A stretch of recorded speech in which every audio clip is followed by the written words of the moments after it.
Pouca gente sabe, mas um dos maiores ídolos do futebol brasileiro, aquele que redefiniu o papel do zagueiro e conquistou o mundo com sua elegância e técnica, morreu praticamente esquecido, longe dos holofotes e da admiração que seu talento merecia. Domingos Antônio da Guia, uma verdadeira lenda do futebol e, sem dúvida, o maior zagueiro que o Flamengo já teve em sua história. Para quem ama futebol, sua trajetória é um marco. Domingos não era apenas um defensor, ele foi o responsável por mudar a forma como o mundo via os jogadores de defesa. Porém, o que poucos sabem é que a vida deste ícone não teve um final digno de sua grandeza. Ele enfrentou anos difíceis, de solidão e doenças, até sua partida em silêncio, sem o reconhecimento que sua história exigia. Neste vídeo, vamos contar tudo sobre essa figura gigante. Sua vida, sua carreira brilhante, os momentos de glória e, principalmente, a dura realidade que marcou seus últimos anos. Prepare-se para uma viagem emocionante pela história do Divino Mestre. Mas antes de continuarmos, peço que deixe seu like e se inscreva no canal, para que possa nos ajudar a continuar este trabalho. Domingos Antônio da Guia nasceu em 1912, no subúrbio do Rio de Janeiro, em uma época e lugar onde o futebol ainda engatinhava no Brasil, mas já começava a encantar multidões. Filho de um ambiente simples, ele logo mostrou uma habilidade fora do comum para a bola. Diferente da maioria dos zagueiros da sua época, conhecidos pela força bruta e pela violência nas jogadas, Domingos trouxe um estilo refinado. Desde menino, surpreendia por seu toque de bola suave, seu posicionamento perfeito e uma visão de jogo muito avançada. Não era raro vê-lo driblar adversários ou conduzir a bola com tranquilidade, características raras para um defensor. Enquanto seus colegas chutavam para longe, Domingos controlava, pensava e comandava o ritmo do jogo. Esse estilo não só encantava como causava um choque de estilo na época, revolucionando o que se entendia por futebol de defesa. Logo começou sua trajetória profissional, vestindo camisas importantes como as do Bangu e Vasco, onde mostrou que seu talento ultrapassava os limites do Brasil. Mas a carreira de Domingos não se limitou ao Brasil.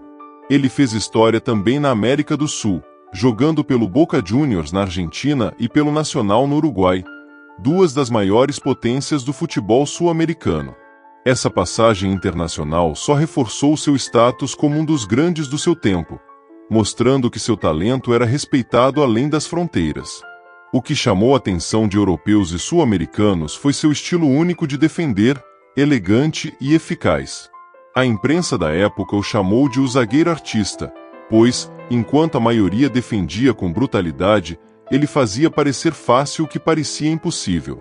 Esse reconhecimento o abriu portas para um status que poucos brasileiros alcançaram na época, sendo um dos primeiros a ser idolatrado internacionalmente.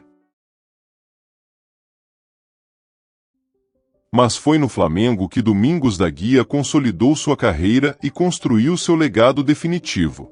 Foram mais de 300 partidas vestindo o manto rubro-negro, um número impressionante para uma época em que os campeonatos eram menores e as viagens mais difíceis. No Flamengo, Domingos ganhou o apelido de Divino Mestre, justamente pela maestria e confiança com que comandava a zaga. Ele não era apenas um jogador, era o líder que organizava a defesa, dava segurança para os atacantes avançarem e inspirava toda a equipe com sua postura. Conta-se que, certa vez, em uma partida beneficente, ele entrou em campo de terno e ainda assim ninguém conseguiu driblá-lo. Esse episódio virou lenda e mostra o nível de respeito que ele impunha aos adversários. Naquela época, Domingos já era um dos rostos mais reconhecidos do futebol brasileiro, admirado por multidões que lotavam os estádios para ver seu futebol elegante e preciso. Era um ícone não só no Flamengo, mas em todo o país.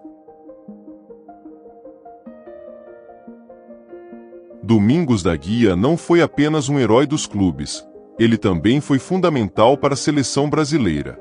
Em 1938, disputou a Copa do Mundo na França, onde brilhou intensamente. Naquele Mundial, ele ajudou o Brasil a chegar até as semifinais, um feito que até então era inédito para a seleção. Seu desempenho não passou despercebido. A imprensa europeia e os torcedores reconheceram sua habilidade e sua inteligência tática. Domingos era, naquele momento, um dos melhores defensores do mundo. A participação dele no Mundial ajudou a mostrar ao Brasil e ao mundo que o futebol brasileiro não dependia apenas dos ataques fulminantes, mas também de uma defesa sólida e técnica. Mas, como muitos jogadores da sua época, Domingos da Guia não teve um fim feliz fora dos gramados.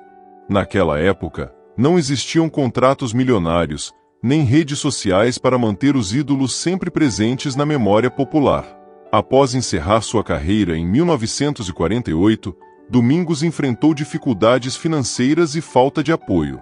Sem reservas ou pensões, ele passou por momentos complicados, tentando se reinventar longe do futebol, trabalhando como funcionário público. Mas a visibilidade e o prestígio que ele tinha no passado simplesmente desapareceram. Ele nunca foi convidado a assumir cargos importantes como treinador ou comentarista, e ficou à margem da mídia e do público. Nos últimos anos de vida, Domingos da Guia foi diagnosticado com mal de Alzheimer, uma doença degenerativa que destrói as memórias e a capacidade mental. Para um homem cuja vida foi marcada pela inteligência tática, pela capacidade de ler o jogo e antecipar os movimentos do adversário, essa doença foi especialmente cruel. Ele viveu recluso, praticamente isolado do mundo, dependendo dos cuidados da família e afastado daquilo que mais amava. No dia 18 de maio de 2000, Domingos da Guia faleceu, no Rio de Janeiro, aos 87 anos, vítima de insuficiência cardíaca agravada pelo Alzheimer. Sua morte passou despercebida para a grande maioria do público, sem grandes homenagens ou comícios. Não houve estádios lotados, nem campanhas na mídia, nem memoriais oficiais à altura do que ele representava. O homem que revolucionou o futebol brasileiro se despediu em silêncio, quase esquecido.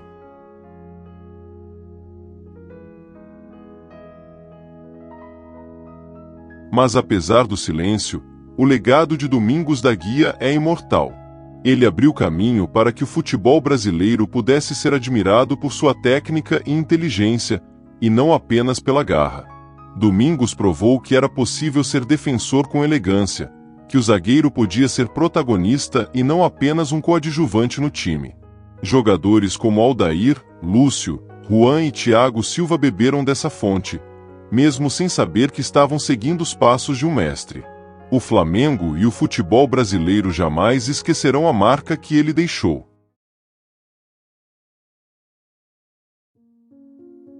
A história de Domingos da Guia é também um alerta sobre como o esporte e a sociedade tratam seus ídolos quando eles deixam de brilhar. Muitos craques, ao fim de suas carreiras, enfrentam o abandono, a solidão e a falta de reconhecimento. Isso precisa mudar. Domingos foi gigante dentro de campo, mas fora dele enfrentou o esquecimento. Esse vídeo é uma homenagem a esse homem, para que seu nome nunca seja apagado. Que ele sirva de inspiração para que cuidemos melhor daqueles que nos encantaram com seu talento. Se você nunca ouviu falar de Domingos da Guia, agora sabe porque ele merece um lugar de honra na história do futebol. E se já conhecia, esperamos que essa narrativa tenha mostrado o quão importante foi sua contribuição para o esporte que amamos. Deixe seu comentário, compartilhe este vídeo com quem valoriza a verdadeira história do futebol. E juntos, vamos manter viva a memória dos nossos ídolos, aqueles que, como Domingos, foram muito mais que jogadores, foram verdadeiros mestres da bola. Até a próxima!